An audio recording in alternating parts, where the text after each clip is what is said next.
It's like I think personally, I think my laning phase is fine, but I also know that being 1500 MMR it can use work. So my real goal is just kind of like a comprehensive. Here's something to work on in laning. Here's something to work on mid game, and like here's something to work on to close out games. Okay. Just a general like here's how we reestablish your baseline. Because I used to be much higher ranked than I am right now before we switched to the current badge system. Um, and like when I do unranked, I'm constantly seeing like Archon and Legend players in my unranked games. So I know I at least used to be better than I am now, and I want to get back to that. I feel that. What do you feel like missing in your gameplay if you could try your best to describe it? I feel very lost in the mid game.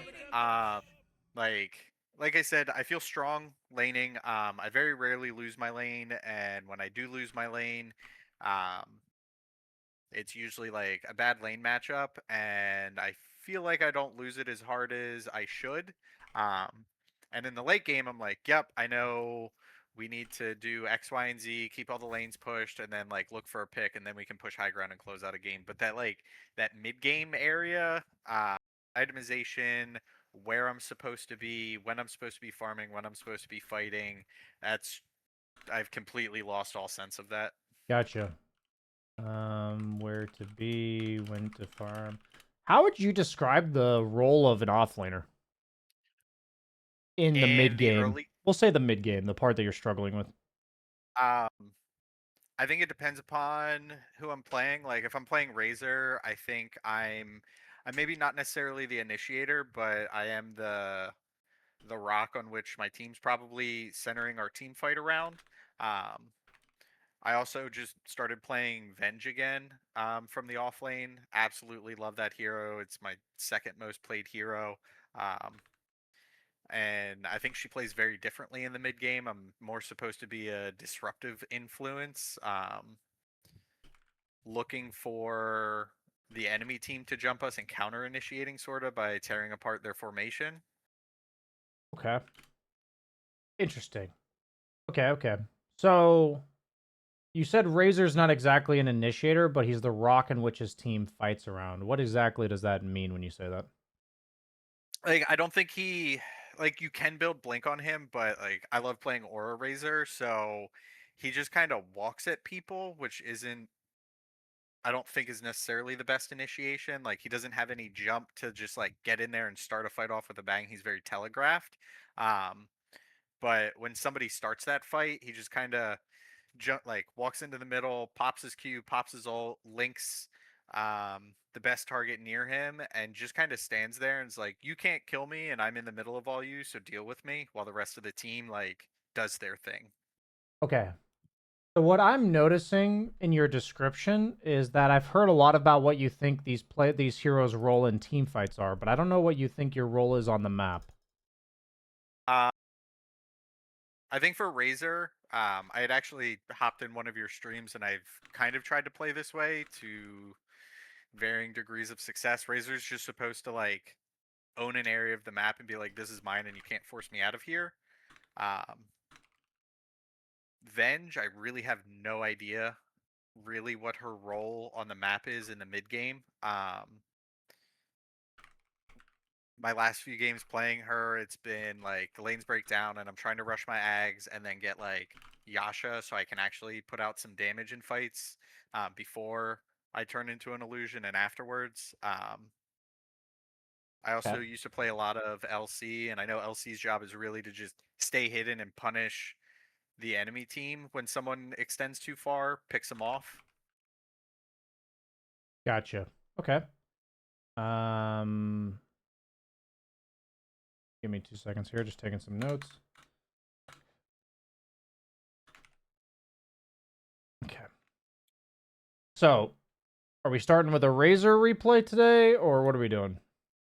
Yes, my first one's a Razor replay, and if we have time, I actually have a Battle Cup that I played in last night where I played Venge.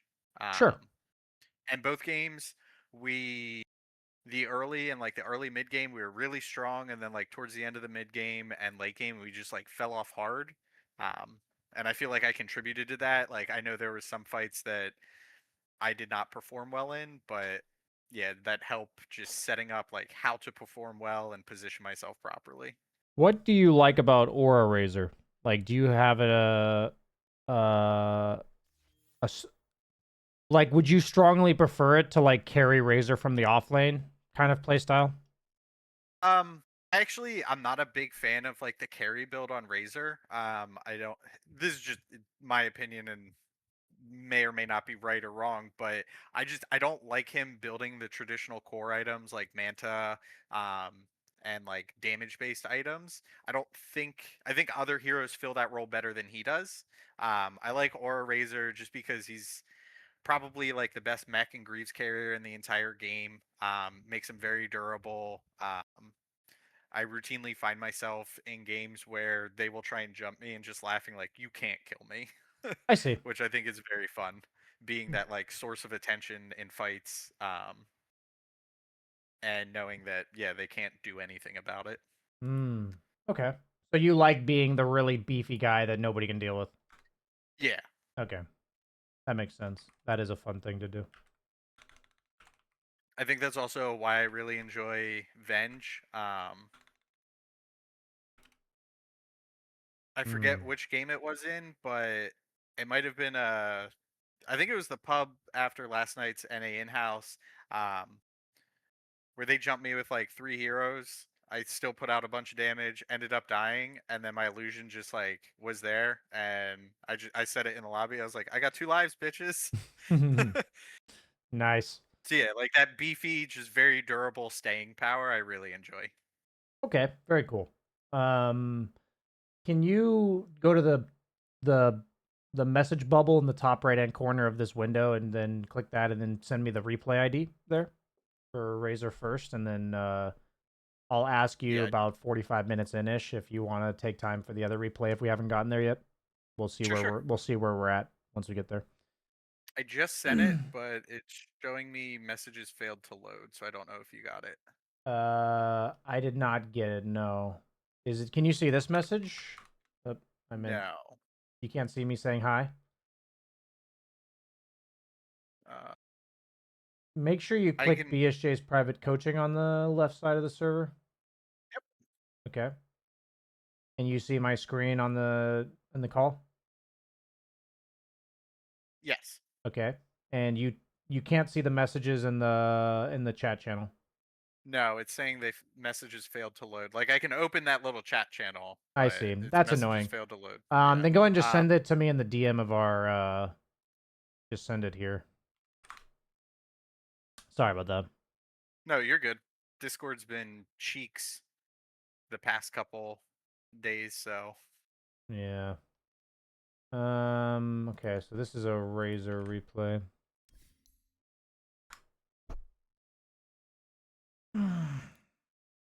Okay. is that actually sorry, that is Wrong game? the wrong game. Okay. Yes. Yep. Sorry. You're good. How Just send me the did new that one. get mixed up? Boom. Backdoor That one. bangers. Yeah, that was the Battle Cup one. Ah. Actually forgot. I thought I played Venge in that, but Seems like you play a lot of Razor. I do. I was watching Dream League and I saw a handful of the Aura Razor games and I was like, "Yep, Razor's back." Tried to play it and I was initially I had a very bad understanding of his kit. My first like 2 or 3 games on it, I thought he was a very defensive hero. Just like zoning people away from him and his team. Um, and then, like I said, I had hopped in your one stream when you were playing him, asked about it, and you're like, no, he's very aggressive. He owns a part of the map, and is like, you can't push me out of here. Started playing that way, and just instantly, I was like, yep, this is what's up. Nice, nice. Yeah, I remember seeing your messages, I believe, in Twitch chat or something like that. Okay.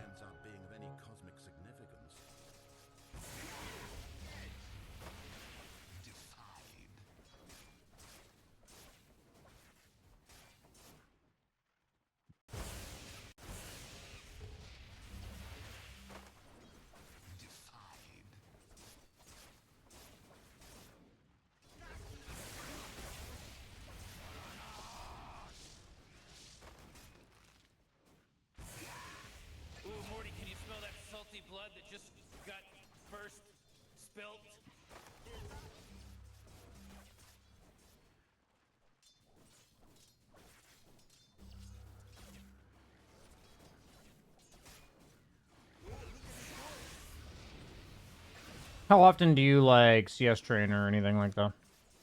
I'll usually do it 3 or 4 times a week. Either just to warm up if I haven't played in a few days, or if I'm doing a new hero, nowhere near as much as I should. Okay. Watch this back.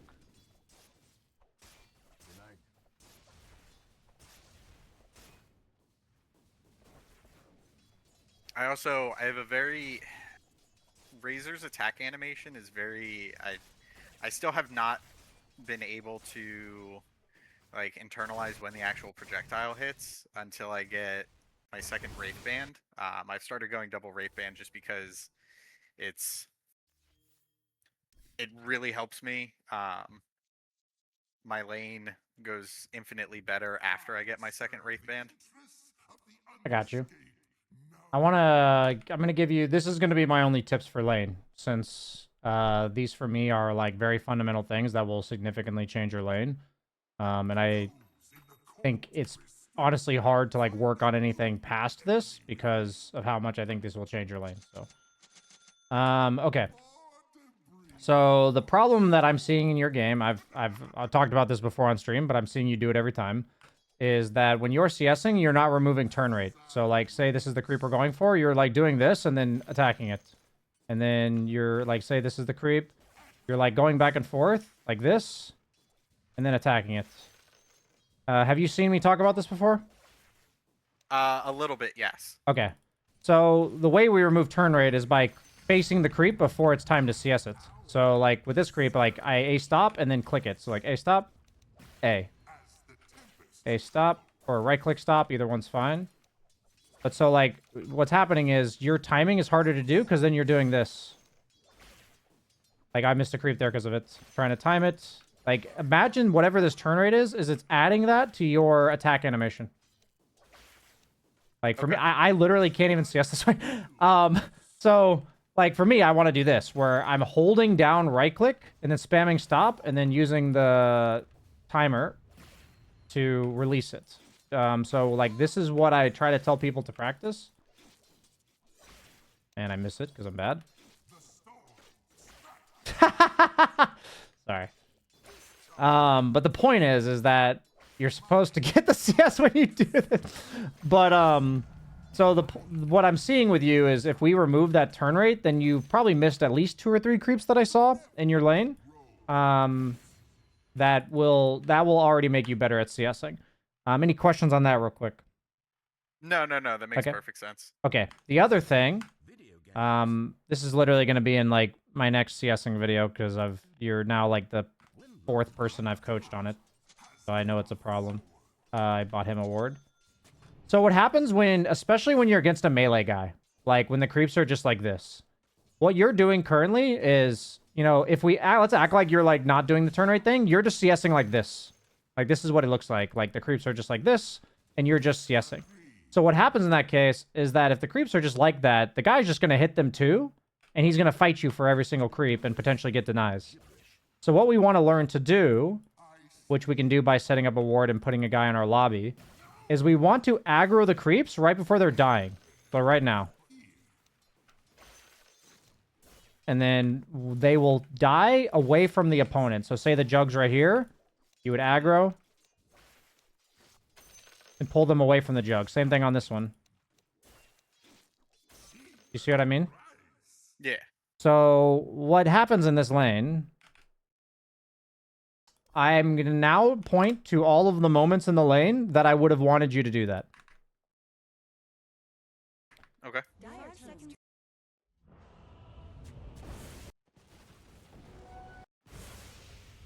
Okay. So this is the first one. I would want you to walk a jug right now and A-click these creeps to pull them back because these creeps are both low. He's a melee hero, you're ranged, and he's right here. So instead, it's just you versus jug. He denies. You versus jug. You miss it. You can't do anything about the range. It's right Here, I would have wanted the same thing. I would have wanted you to pull that creep away. So, like, right here, I would have just wanted a... Right now, you would have aggroed him and pulled this creep towards you. But you walked in a bit too far and got spun down to low HP. Fortunately, he dies. Here's a point where I would have wanted you to aggro the creeps before Jug respawns to pull them back from here to here. But now Jug just gets that deny and Witch Doctor walks at you. So what happens there is if Witch Doctor walked at you, but you had already pulled aggro here, then you would have pulled aggro again this way. And then you're going to get CS anyways. Let me know if I've lost you at any moment. No, that makes sense. Okay. I learned how to manage creep equilibrium mostly on LC, so I very much kind of try and manage it sort of like a not in this game so much, but I do defensive aggro usually a lot better, but I do it kind of like a melee, dragging them back onto my range early. Gotcha. So in these situations right here, I've been teaching this on ranged heroes. Whenever creeps are low, just pull them away from the melee guy. So right now, aggro away from the melee guy. Like, pull these creeps away from him so that this doesn't happen. So that this doesn't happen. Right? Do you see what I mean? Yeah. Okay. So I'm just going to put that core issues for lating stage are remove turn rate on CSing by practicing A stop A on creeps, or right click stop right click. Either one's fine with however you attack. And then the other thing is to practice defensive aggroing as a range hero near the time the CS are dying so that you pull it away from enemy. So I think, honestly, between those two things, you've missed like 9 CS so far, if I'm being honest. Same thing here.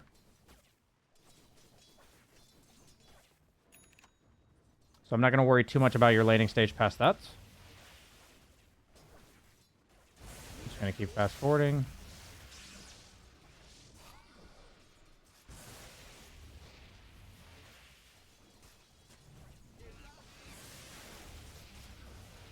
Yeah, I would say that if you were to defensive aggro literally every second of the lane, it would have a better result than this.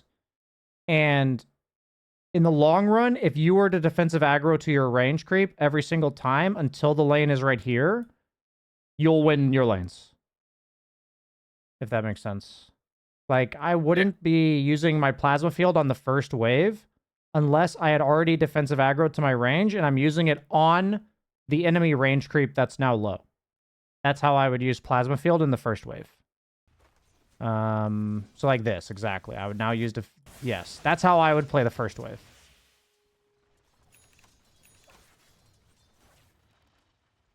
So now they've pulled small, which you've gone back over to. Really sucks that they have a small camp, but it is what it is. You're blocking small. I do like that. Okay. Okay.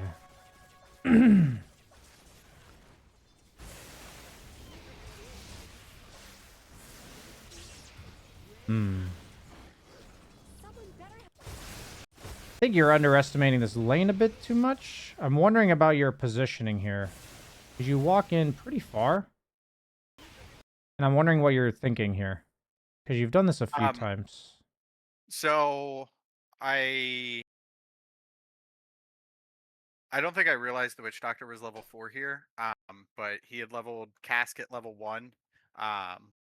So this is another thing that you've discussed, and I find myself having a hard time not doing in game. But playing to how I think my opponents are going to play. I thought the Witch Doctor wasn't respecting how powerful Malediction was, and my Warlock had been very on point with the Shadow Words keeping me alive, so I felt relatively strong. Like, the Jug couldn't really punish me with like a level 2 Malediction, level 2 Blade Spin. So I felt safe enough to kind of walk at him, especially with Static Link and my passive. at this point. I guess my thought is, why is it stronger to stand right here than it is to stand right here? Based on like Razor's kit and like what it does and stuff. I think I was trying to zone the jug away from that pull they did. But I'm wondering, is standing here better at that than just standing right here? At the time, I thought it was.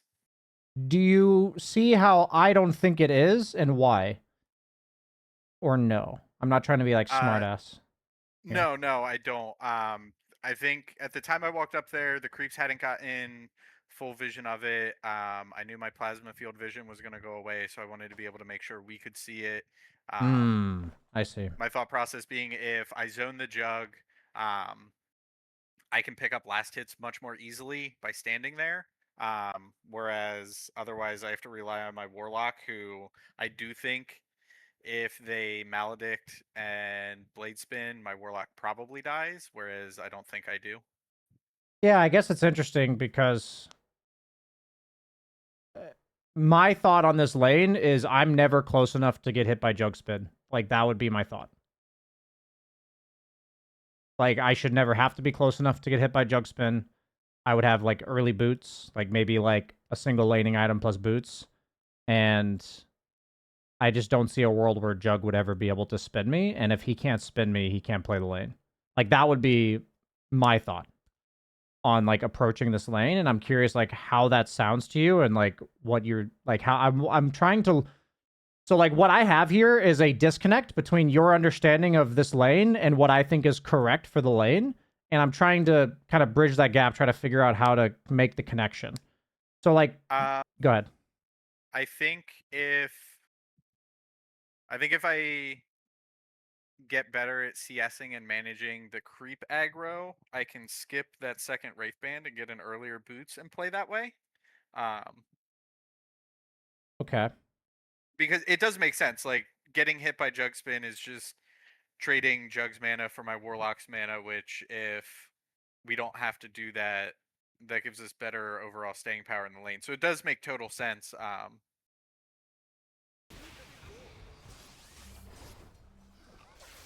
For me, it's not even a matter of trading mana for mana. For me, they have an all-in kill lane. That's the only way they can win, while you're a trade sustain lane, where you're two ranged heroes that just hit them, and then Warlock heals you. So whenever I'm a trade sustain lane versus a kill lane, I just avoid kill combo with my positioning, and then I play the lane accordingly. Like, that's how I... It's not a matter of, like, the staying power or, like, the mana trade. It's like the kill versus sustain dynamic that is pretty much the dynamic of every lane. It just depends on which lane is which and how the kill combo works. Like, that's how I view lanes here. I Nice. had Go no ahead. business living here. Ah, you played it well. You played it well. I was surprised I got out of that in the game. I can see why. I mean, you did play it well, so you linked the right guy and took him out. Okay, so you go... You have ult again. Let's see here.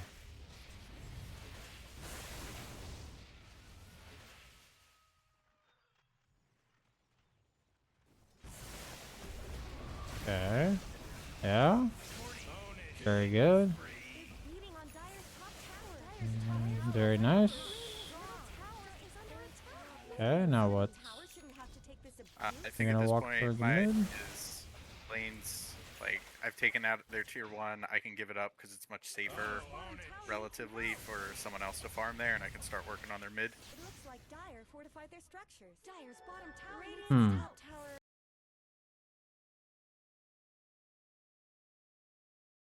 Hmm. That's so interesting to me. Let me think for a second.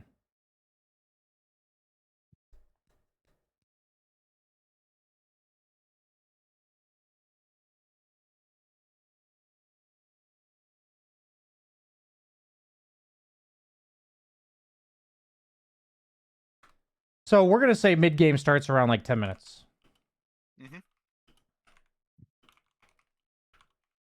Mm-hmm. Generally at this point, you've killed their tower. Especially if like you've won the lane, which you did. So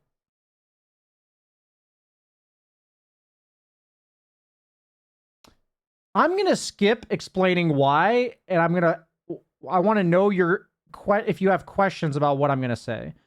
So my entire thought process here is that if I win my lane as offlane, all of this farm is mine until I choose to give it up. And I'm living the fucking dream if I'm allowed to just farm these 3 camps and this wave here. And if I'm stronger than the carry, he's not allowed to do that. So for me, a sign of winning your lane is the complete opposite of this. This guy like spinning a wave underneath our tower at minute 12. Like if I win my lane as offlane, this jug would be back here waiting for me to push the lane into him because he's so scared of me. No, I think that makes sense. I do have a question about. So, I leave. I don't even know how to word it. Because I know them having that mid tier 1 is like it helps secure their triangle. Um, it gives them presence on rune. I kind of assume that my team's not gonna want to Roche right at 20 minutes, but it does if they do want to Roche at 20 minutes. Them having a mid tier 1 just puts them that much closer to responding to top. Okay. So especially when I'm on Radiant, like I don't know, Here's I thought Go ahead. taking the mid tier 1 was more important. Okay, so here's how I understand what you're thinking. Here's how I want you to envision towers. Here's the problem I've had. There's kind of like 2 different ways that this problem's manifested with me trying to like bridge the gap of communication here. I've had 2 kind of what I'd call standard misinterpretations of the meaning of towers. So number 1 is that just generally speaking, towers are really important. People think that, and they're not. The other thing is that people like yourself have a bit deeper understanding of it, where you're saying this tower represents all of these things on the map. So by taking this, we get access to their triangle. It's harder for them to contest Roche in like 5 to 10 minutes from now. So it's important that we get it. So you're like, that is something I've heard, but I want you to, what I'm hearing a little bit too much of is focusing on, I want to draw your attention to the here and now. Let's not care about the future of the game. Let's care about what's happening currently. So what's happening currently is when we are taking an objective or we are making a move on the map, it is to further expand how much of the map we are currently controlling. So we think, I'm controlling this amount of the map, and now I have time, resources, and items or whatever to go expand that. So what a successful mid tower would look like after I've won my lane as offlane is I've been farming this area, farming this area, farming this area, farming this area, farming this area. I push this wave out, and then I walk to mid tower, and then it dies. I TP back here and pick up the wave here and do it all over again. But the wave is like here. Okay, so like that makes sense. by like taking this tower, you're getting technically control of these 2 camps, but you've forfeited these 3 camps. So like in the snapshot of the current game, you're losing control of the map by taking this tower. That's what I'm hoping to show you. Is future, yes, in theory, you've opened up the map for your team, but it's much more about the here and now. And that's how I want everyone to think about map control. Is every move I'm making expands the map for me right now. So are we on the same page? Does that make sense? Yeah, that makes perfect sense. Okay. So, good.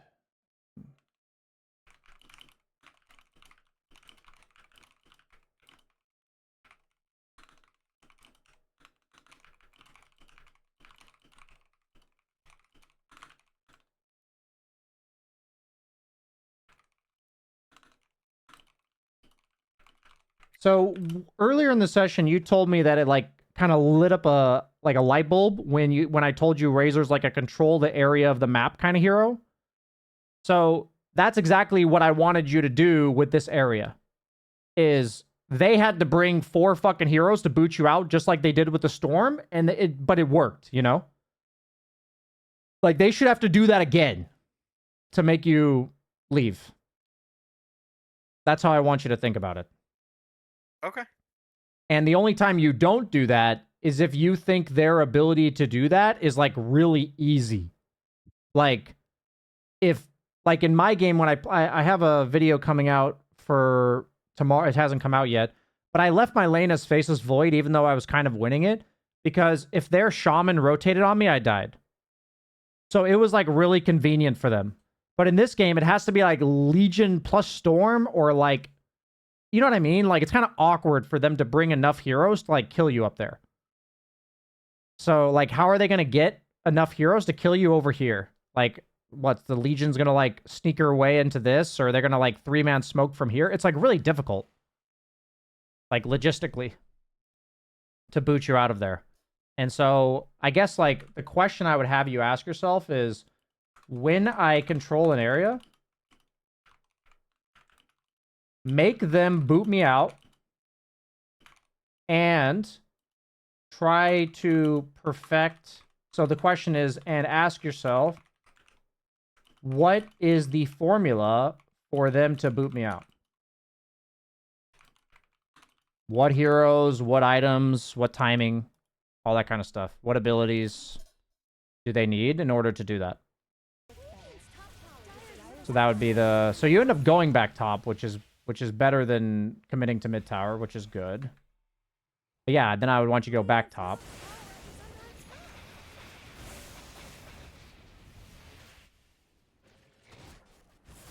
Yeah, it's actually really funny. I think if I just told you to play this lane until you couldn't play it anymore and you were pushing it into their tier 2 tower and then take mid, like, your MMR as an offlaner is twice as high. Like, I don't want to say it's that easy, but it really is that easy. If you win your lane, especially as like a non-ganking guy, like you're like a Razor, a Viper, an Underlord, like these kind of guys, they just like clear waves and farm and shit. If you just control this area, push this wave in, and once it's like in their tier 2 tower, then you walk mid, if you just keep doing that over and over again, you're double your MMR already. I promise. Like, given what you've already done correctly. I Yeah. do have one question about, so push the tower into their tier 2. When I walk mid, am I stopping for that medium camp, or am I just walking straight mid? That's a lot. That's a feels thing. That's Okay. like based on how fast my hero farms and like what my sense of urgency to like what might happen is if you stop at this medium camp, you might go back for the next wave and then go. You know what I mean? Like it's gonna change it a little bit, but the goal is you're not surrendering control of this area. So if Okay. by stopping at that medium camp, that makes it take too long to get this tower, which means you lose control of this area, then you shouldn't have stopped at the medium camp. But that's like a small nuance thing that I trust you'll kind of figure out as you're going along. Okay. And as long as it seems like you understand what I'm going for, like I just want you to control this as long as possible. And the fact that you're asking me that specific of a question, that just means that now you're thinking about the little decisions you'll make there. And as long as you're operating under this goal, you will refine those little decisions. And I trust that you will, based on how you've told me you think about the game. Okay. Um, and I do think in this specific where we have it paused, I think I had moved away from mid and top because there was a lot of fighting going on bottom, so I wanted to be somewhat close-ish for the next fight because they had been sending a lot of people at our bristle. So I was here. I was like, these are two easy camps to farm together, and I'm much closer. I understand. You will have a TP scroll in 4 seconds. Just be up here. Gotcha. Like, it is really that simple. That you were telling me earlier that this farm is safe for anyone to take. You can single-handedly control this entire area by yourself. I don't want you to think that that's easy farm. I want you to think of how powerful that is. To single-handedly control 3 camps and a wave. That is so strong. Like, that it takes so... Like, that's literally what an offlaner does. Like, that's what a Mar the fucker does every single fucking game, and it feels awful to play against. And then what happens is, if you have that feeling you just said about Bristle, great. Do the thing that you did top, but make sure that you're trying your best to preserve enough resources so that if your Bristle gets gone on, you can TP, and then after you TP, you go back through the gate and you run it back. Gotcha. You know what I'm saying? Like, just back to what you were doing. So... the thing is, your thoughts are great. Now, just play top and think the exact same thing. Does that make sense? Yes, that makes perfect sense. Okay.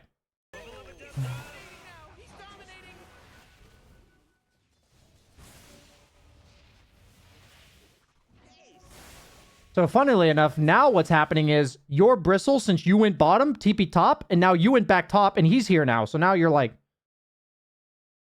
you know, just 2 cores chilling together. We don't want that, right? We don't want 2 cores chilling together. That's not good.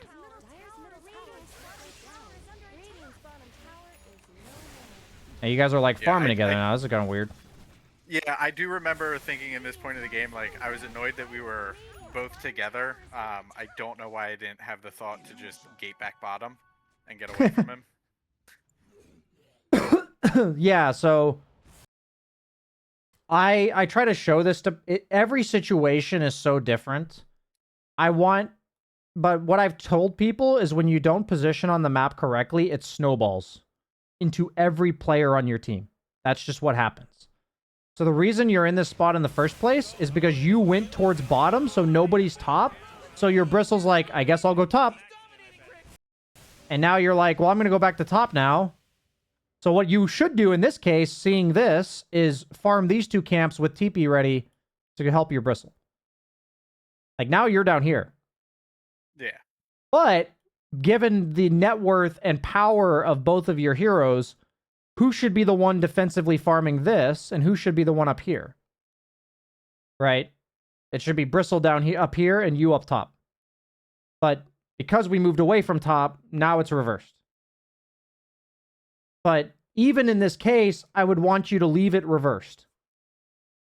Like, because you're not going to avoid this all the time or whatever. Just play away from your teammates. Being able to TP to them. We need to be efficient. But I want to show you that now you're stuck in a defensive farm connect to your team rather than an aggressive farm connect to your team. And you're too strong to be a defensive farmer. Does that make sense? Yes. Okay.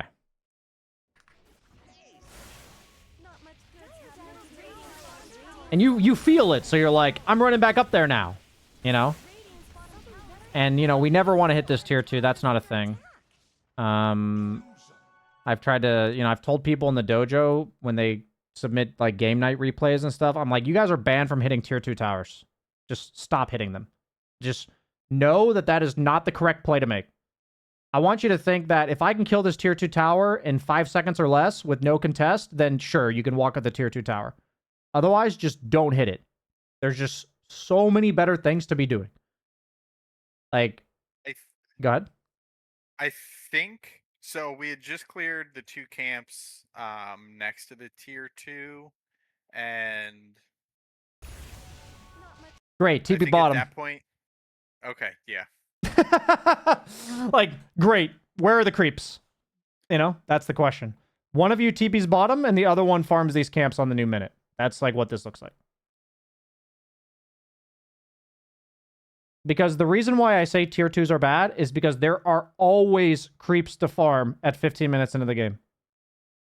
The way that the map works nowadays, and like you can watch pro players under this lens and you'll see what I'm saying, is the whole idea is to consume the entire map of creep camps. Heroes get gradually faster and faster at consuming all of the camps and waves. And then eventually you clear things so fast that you can also clear things and then at the end of the minute kill a tower. So if we're not clearing all of the camps and the waves, we're not ready to hit towers yet. Gotcha. That's basically how I know other players look at it, and it just, like, there are exceptions to this, of course. Dota's never just that black and white, but you would be safer operating under the assumption to never hit the tier 2 tower than anything else. Like, it would serve you in the short term, at least, to do that. And figure out, okay, I'm not allowed to do that. What are my other options? So yeah, you do look a bit lost in the mid game. I think the first step to fixing the loss feeling that people have is, what is our home base? So as carries, the home base is generally to rotate between here, here, here, and here. Like that around 10 minutes, that's the home base. And then the only exceptions to that is when we get booted out, we lose our lane and stuff like that. But for offlane, it's the same thing where your home base is either defensively playing like this with these two camps, or offensively playing where you like killed their tower with these two camps. And if you're like super strong, you can even like invade over here. Like, so you can do like these two camps into these camps here. Plus the wave. That's your default if you're feeling strong. And so what I would want to see in your submission replay, because like that's the follow-up to check in how you're doing, I want to see a game where you won your lane, which you're saying you're overall having like pretty good lane results. So I'd want to see a lane where you did that and your focus for the next 10 minutes was to farm as much as you possibly could in this area. With like an occasional TP to help your team. And then when you TP'd and did the fight and all that kind of stuff, you worked your way back to that area and did it again. And that covers from 10 to 20 minutes. Like past 20 minutes, it's not that simple. But from 10 to 20 minutes, I think that's a really good base because we need to give you a base to start from. And that's the base. Does that make sense? Yes. Okay. So let me just put focus on a winning lane where you killed their tower and maximized farm around 3 camps and ancients from 10 to 20 minutes. Respond to fights. I'm going to be sending you these notes later. Respond to fights and then restore going back to this area. So, well, the cool thing is, most of the time I've noticed that people get to about 3 or 4K getting really good at this. And then you need to then learn to be more dynamic on your map movements. But I think this is the first step. I think you're being more dynamic than we want you to be. So we need to like draw it back a little bit. And then this dynamic idea you're talking about of like helping your bristle and all that, that's going to pay off later. Because you're kind of skipping a step. You're kind of like doing algebra when we haven't learned like division. You know, that's maybe a bit insulting, but you get the idea, I think. No, that makes perfect sense. Okay. Okay.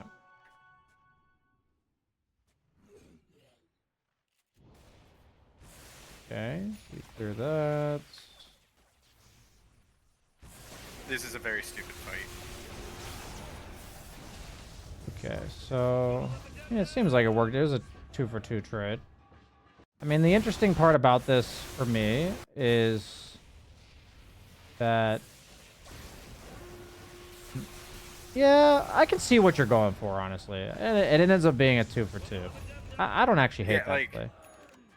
Not in any way, shape, or form. Like, I should have been paying more attention to how my teammates were moving. I saw the Clinks being very aggressive, the Warlock, or the Lesh moved up to be aggressive with us, and I was like, cool, we see someone. I did not check where they were before just walking down at the Legion. I feel you.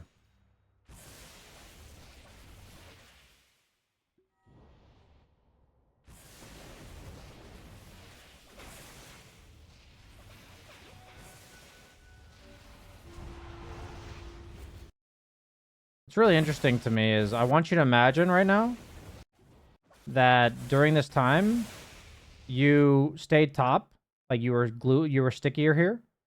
You stayed top, you cleared the next wave, you farmed these two camps, you saw what's happening 30 seconds later, and you went through the gate. So I've seen you walk towards your bottom side lane several times, and you're leaving top, which the closest spot on the map to right here is just right here. I feel like you're maybe not quite accustomed to the effect of twin gates. I'm not. I didn't play for 5 years before coming back in January. Gotcha. So I still haven't like internalized that the closest point to like once our tier one's gone, the closest point to responding to a fight near where it was is where the enemy tier one was. I feel like this would be a very natural move to make on the map 5 years ago. New Dota, you just stay sticky to this area.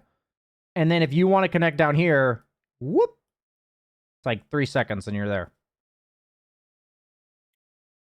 You know what I mean? Like you'd be right here, you'd see this fight, and you'd go through the gate. You're going to fucking flank them and fuck them up.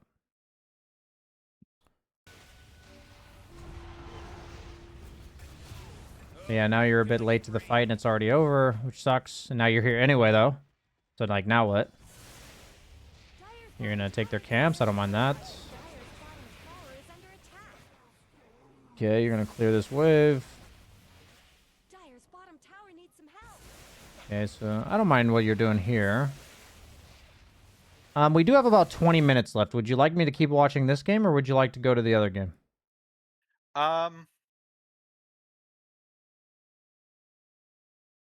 I'd like to. I think I'd like to stay on this game. I think I made a very poor itemization decision, which didn't help the game. But there was still like, I felt like we were very strong, and then the game just like slipped away from us somehow. I got you. Okay, I'll fast forward a bit and see what happens here.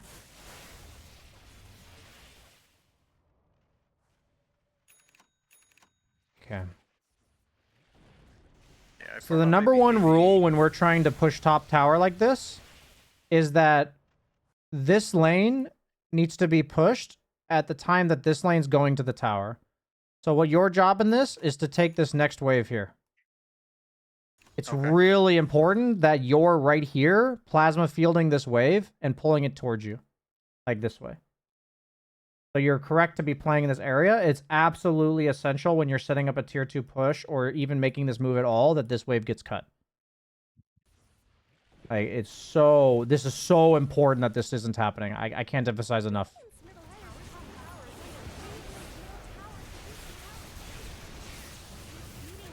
Okay, wait, so... I think the move overall is good if we have that lane pushed in. Okay. Okay. Oh shit, Lesh Rack. Oh. Okay. What is this, like Lesh support? Yeah.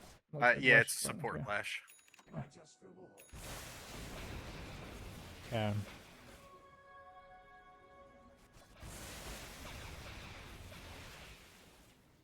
Yeah, I think here I said something to the team like, I really don't want to fight again until I have BKB. So we start another fight like instantly afterwards. I felt obligated to try and respond. Bristle insisted on roshing. I knew it was a bad idea, but I was like, alright. I might as well try and make the best of a bad situation. I don't think this is actually a terrible idea at all.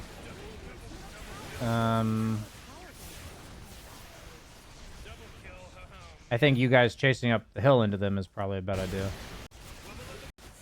Like, I think this part looks really good. You guys just kill this fucking Legion and... So my thought process was, like, we killed the Legion.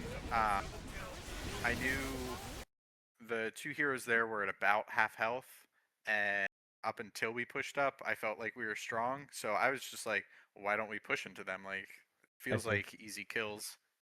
I think it's really interesting, actually. You have 2 ore items, and my question is, how do they kill you despite your ore items? Like, what is their way of killing you? Um,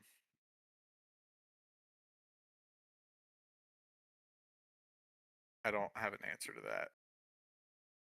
Specific, like in this specific Yeah. situation, I'm pretty sure. Yeah, like Jug ults me right here.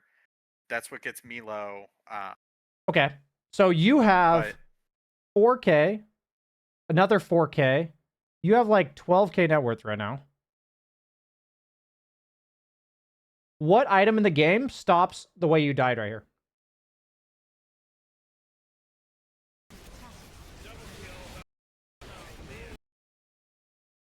Yules? Yeah. Yeah, I do end up picking up a Yules. But super super late. That was part of the bad itemization on me. I wanted the BKB. This is another thing I have to relearn. For some reason, I think that Witch Doctor's ult currently does magic damage and not pure damage, and doesn't care about BKB. Hmm. Um, Yeah, I mean, what's interesting to me is that I think 90% of offlane is farming the map aggressively and buying items that keep you alive. Fuck the team. Meaning, I don't care what your items are if they don't keep you alive. okay.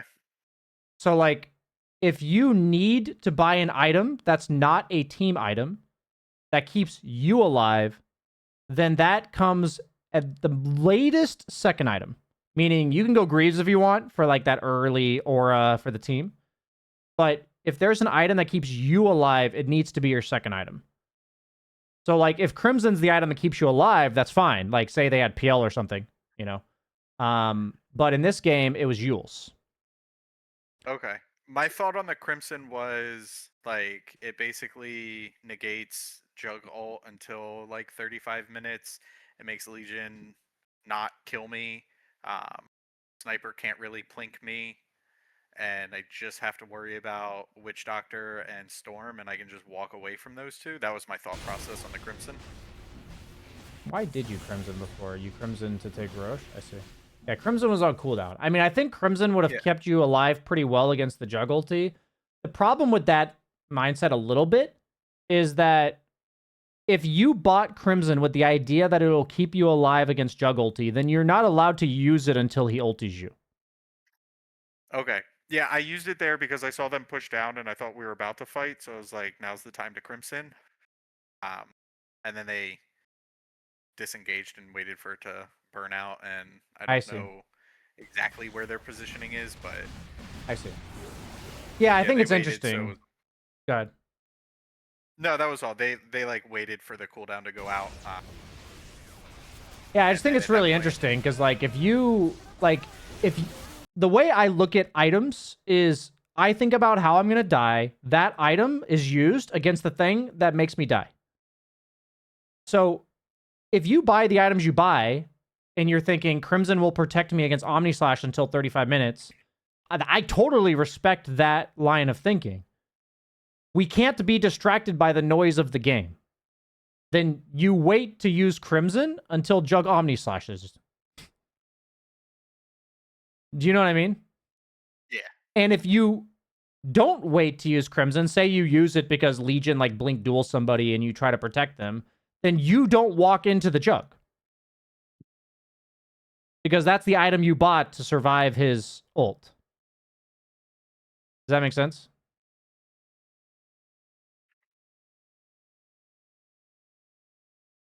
Did I lose you? Hello? No, I'm here. Okay.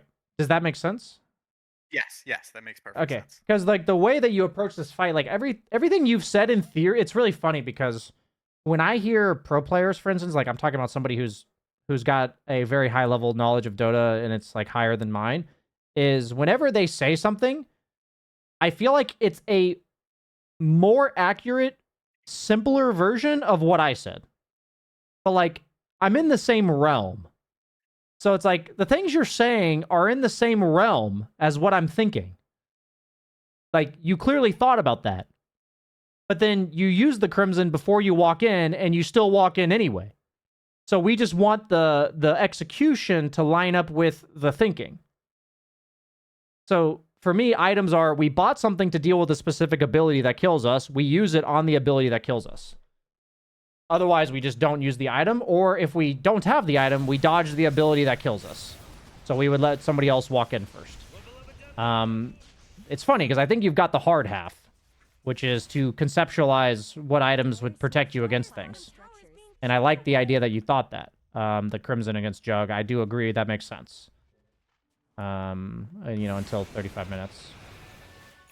And yeah, I think there's a bit of a misunderstanding of the Witch Doctor ulti and stuff by going like BKB pipe for sure. It's a pretty bad pipe game. Yeah, I finished the pipe, and as soon as I finished it, I actively asked myself, I was like, why did I get that? I need Yules for this. And I think I finished Yules before the end of the game, but... So the map is quickly slipping away from you guys. I think that's largely because they have way more pickoff than you, and you lost control of the map in the first place. Like, you guys had control, and then they've just been slowly but surely picking people off. So the benefit that you have as a hero is that Razor compared to Legion is on a consistent basis with, like, virtually no cooldown. I can control this area. Legion without duel is like a fucking creep. She doesn't do anything. And the only way she does something is by actually killing somebody. Like, your hero just exists and, like, wins the farm that way. So, like, what naturally happens in Dota is there's this, like, dynamic where heroes that can only win farm by killing, and then there's heroes that win farm when nobody dies. And Razor's that type of hero. Razor's the type of hero that wins farm when nobody dies. So what happens when you're a hero that wins by nobody dying, and then you guys don't have any pick-off, and they have a bunch of pick-off, and they keep picking you guys off, you just kind of lose. If that makes sense, like, from there. Like, this game, even though it's 1k each team, it feels really hopeless because you guys can't play the map anymore. You don't have pick-off, and they do, and you don't really have rapid wave clear either. So, the only two ways to play is if you can play separately or play together, and they're never going to let you play together because they have better wave clear, and they also have better pick-off. So they're not going to, like, team fight you ever. Do you know what I mean? Yeah. So for me, I can see why this, like, I'm sure the graph matches, like, it just quickly, it's just yeah, like, maybe you have one glimpse of hope up here, but for me, I'm trying my best to explain, like, what I'm seeing happen in the dynamic of this game, where you're like, okay, I need my next item so we can fight, which makes sense. Like, you want your BKB. But now, like, you'll die on the map too, which sucks. Yeah, the beauty of it is earlier game, this wouldn't have worked. Like, you wouldn't have died that way. But now they have enough items to kill you. And the threshold of you being unkillable is no longer the case. Which makes it really rough. And then...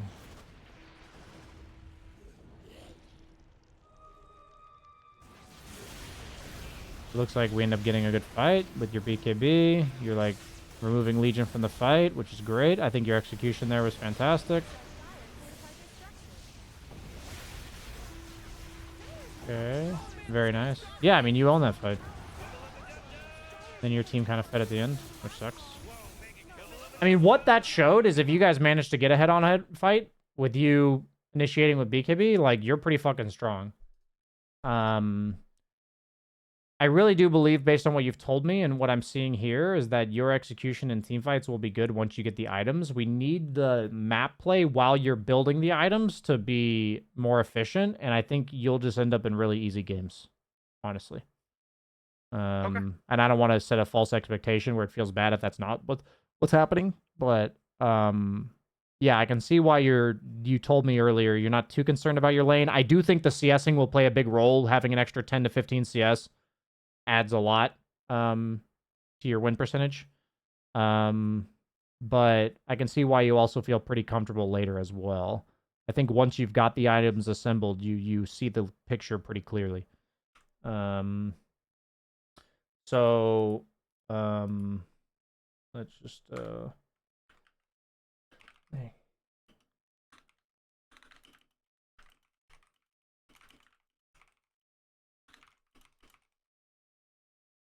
Okay.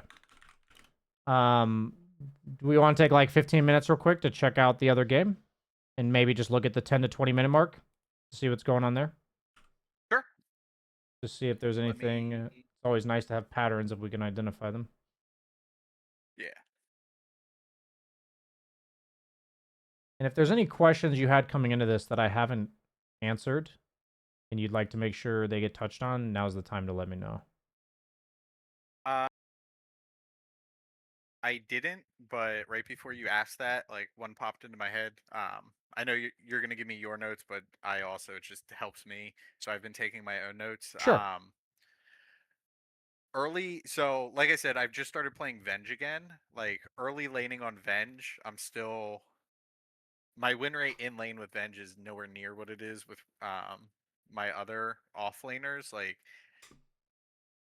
a real quick and dirty, like how does the early laning on Venge work from the offlane? I mean, I'll be honest with you, she's a pretty shit laner. um, so it makes sense that you're struggling a bit. For me, Venge is you pretty much have to block the small camp. Like your 4 position has to block it, and we have to pull the aggro back to here, and you just have to play the lane back here because Okay. you're a Razor that can't like doesn't have a link. Like meaning you're a squishy ranged guy that can't defend itself when the person gets up in your face. You can keep the distance. You have like a CSing tool with Wave of Terror and stuff. But also the problem with Venge is she requires the lane to be near her tower, but then her Wave of Terror also pushes the lane. So you have to be like really careful of that dynamic.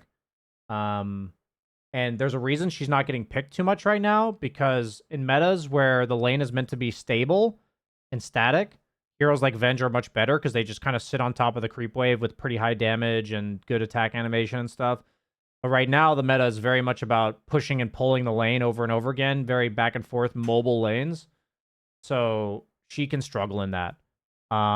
And so it's not as much telling you not to pick her as it is she thrives in stable lanes. So your goal is to block the small camp and have a stable lane that plays predominantly around this area. And that's like the success formula to this hero. And then what happens is when the lane's back there, if they overstep, you can look to stun, Wave of Terror, kill them with like a combo, you know? Hmm. Um, but yeah, for me, that's the formula for Venge, and it's just not exactly easy to make work right now. With the way lanes tend to play out, like where you're walking over and contesting the small camp with Razor, like your Q is really useful there because you like nuke all the creeps down, and it supplies vision, and it also hits the support most of the time. But like with Venge, if they ever get a small camp pull off, it feels really awful to like walk over here and like contest it. Yeah. Um, and that's why I think a lot of the offlaners are either like durable melee guys with nukes or they're ranged guys like Viper Razor with nukes, you know, because of this dynamic that happens where you walk over here and this camp's Gotcha. being That pulled. makes sense. That kind of put into words perfectly what I'd been experiencing in lane because she feels great in the mid game, Yeah, but yeah, laning is god awful. it is. It is. But if you can manage to have your support block this camp and pull and like do the defensive aggro to your range and then keep it right here, like you'll get past that weak portion of your lane and you'll probably feel much smoother games. And that's probably doable, meaning like nobody in your bracket's like playing the meta perfectly, right? So, Hmm. if you do that better than them doing meta stuff, like it would definitely work for sure. Okay. Does that make sense? Yeah, yeah. Sweet. Did you want to send me the other replay or what would you like to do? Yeah, let me that should be the one. Yeah, we're just gonna quickly survey the mid game portion. Is this Venge Yeah, or is this Razor? this was Razor. I Okay. for some reason it was a battle cup game with a couple other people from the dojo and some of their friends. Same basic thing happened. I thought my lane went really well. Uh, our Bloodseeker was not a mid player, but he actually did really well against the OD.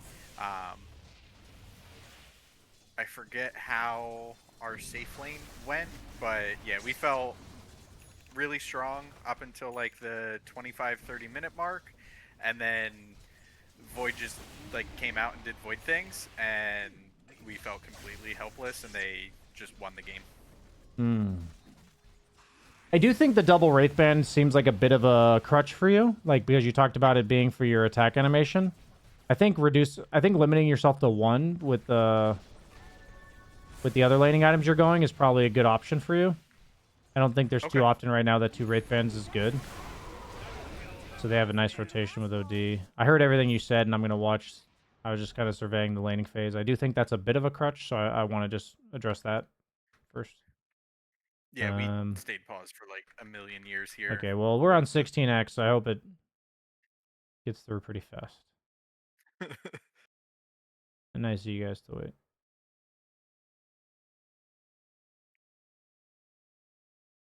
Bloodseeker mid, Pog. Come on. Oh yeah, Datarath, he's a nice guy. I coached him as well. Let's get on with it.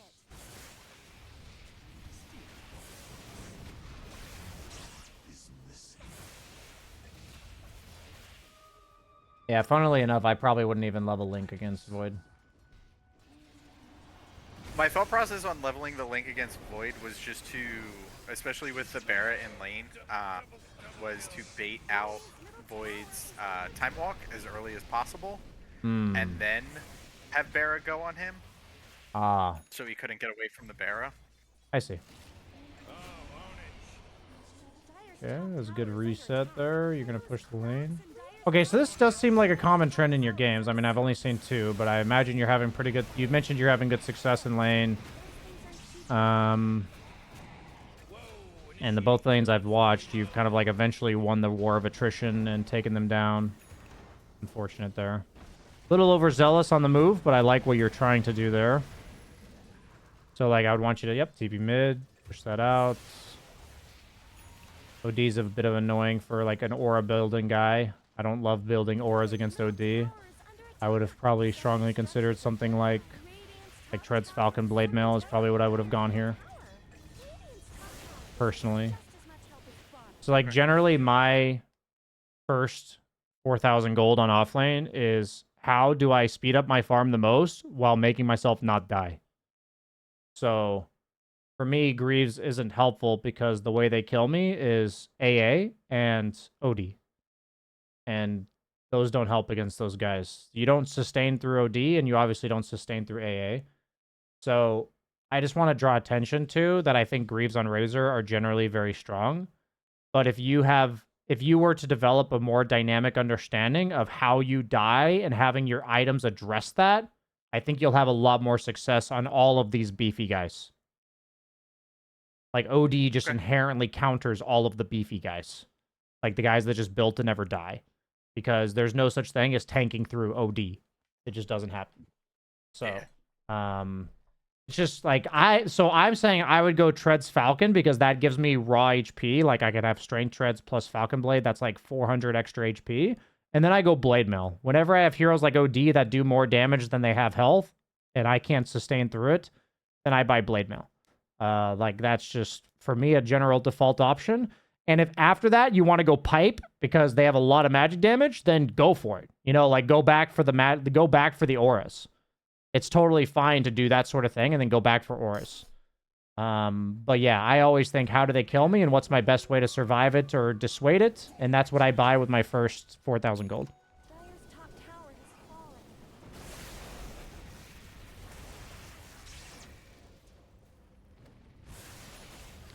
Generally, in my experience, if you get really good at using one build, what's going to happen is you get really good at the build, and the build's either going to be really good and work, or it's not going to be really good and it's not going to work. So that's like, I remember back when I was learning Dota, I would always have really polarizing performances because sometimes my build, which I win every game, was really good, and sometimes it wasn't. And I know in hindsight, I just wasn't adjusting my build. So I think Greaves would probably be good about 60 to 70% of your games. but then the other 30% you would need to adjust.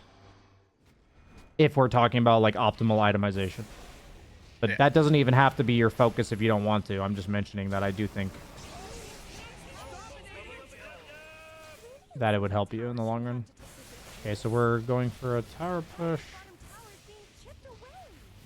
Yeah, so when do you guys lose control here? You're pushing this. Like 25-30 minutes. Yeah, you guys are like sweeping the map. Oh, you're playing with the group of 3. The Yeah. Kiko Yaka. Yeah, these guys are fun. Okay.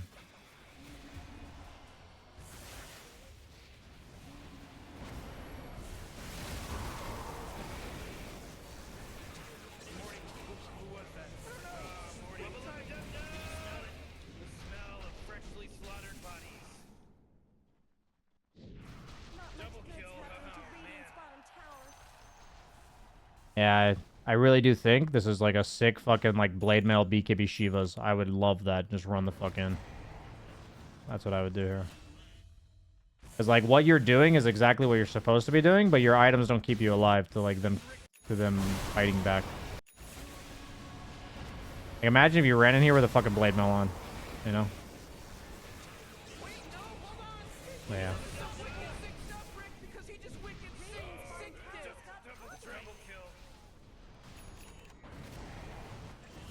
I do think I can see why you like these type of heroes, and you do operate well by like throwing yourself in and connecting to good targets. So like right now, I think your farming has on average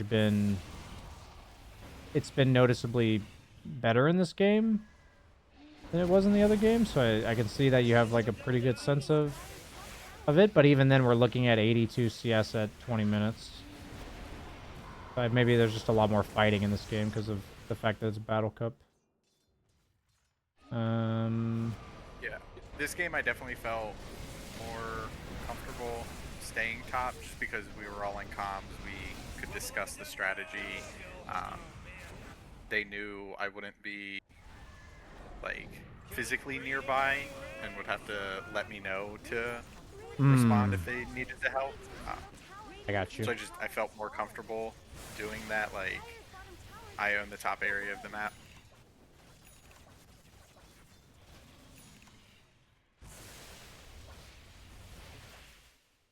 But yeah, at some point, like, yeah, the game just slips away from us, but I think you already answered the why. It was because I do have this is my build on the hero. So what you've proven to me with your this is the build on the hero is you're playing fights pretty much the way that Razor will play 90% of games. Like, you understand how Razor's supposed to play fights.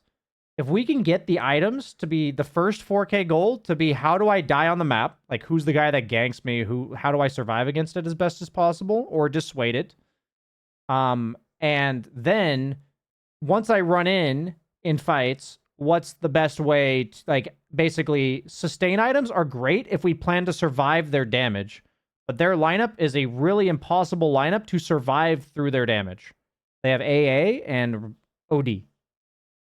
So, like, against those type of heroes, I'll usually go shorter fight items. So, Blade Mail BKB is a lot more of a shorter fight item, if that makes sense. Yeah, no, that makes perfect sense. So, then a bonus question is, how long are fights going to go? Because aura builds are not good in short fights. Right? Where the amount of damage that they're going to deal is significantly front heavy. Those aren't good aura games. So and also generally I don't love auras when I have heroes like Anti-Mage, because you're just not really quote unquote like team fighting for like a really long time. So if we're going to go auras, it's usually like the mid to late game auras, like Shivas or AC or stuff like that. Because you have an Anti-Mage, if that makes sense. Yeah, no, that makes perfect sense. So I think I don't want to tell you. I just want to make sure we're on the same page. I'm not telling you not to go this build. It's that you have a clear picture from what I'm watching of how Razor plays fights, but there's different items to enable that same playstyle. and we can be more creative. And so there's going to be 60, 70% of games where Greaves are correct, meaning like they're like the best item to go to do that. But then there's going to be games where after the Greaves, you need to go Yules. And then there's going to be games where you can go 2 more ore items. There's going to be games where it's not good to go first item Greaves because there's no such thing as sustaining through AA plus OD. You know, if I'm against like Wind Ranger and stuff, I might do the same thing of just buy a Blade Mail. You know, generally, if we can't tank through their damage, it's treads and a Blade Mail. Like, that's just Offlane, you know, or like phase and a Blade Mail, you know, because it's like, fuck off. Stop doing damage to me. That's like a lot of the times the only way we can respond to that sort of stuff. And the whole idea of it is it allows us to farm more aggressively because the people that are going to gank us don't want to gank us anymore. And that's so it's either surviving through their ganks or, like I said, dissuading them from ganking. And so if we combine that with what you talked about what we talked about in the first one of like controlling this area, then I think I think that will have a high impact on your gameplay. Especially like 10 to 30 minutes. So I feel pretty confident about that. How are you feeling right now? No, all that makes sense. Awesome. I definitely need to get out of the rut of just this is the itemization build with like minor late game variations, which yeah, I can make the late game one, but my early game itemization is very static and I can definitely improve on that. Awesome. Any final questions before we wrap it up? No, I think I'm good. Sweet, man. Awesome. You know, one thing I've been loving about the whole system we have is that, you know, if you have any follow-up questions that are not like a full replay worth, just, you know, I encourage you to bring them to the classes as well. We can just spend like 5 minutes updating on anything, 10 minutes updating on whatever you're working on. Yeah. So I encourage you to do that because I felt like it's really high impact for others as well. And just know if you're not at the class, you can always submit and watch the recording. So, yep, just letting you know. I enjoyed our session, and I'll see you around, dude. Yeah. Peace. Thanks. Appreciate it.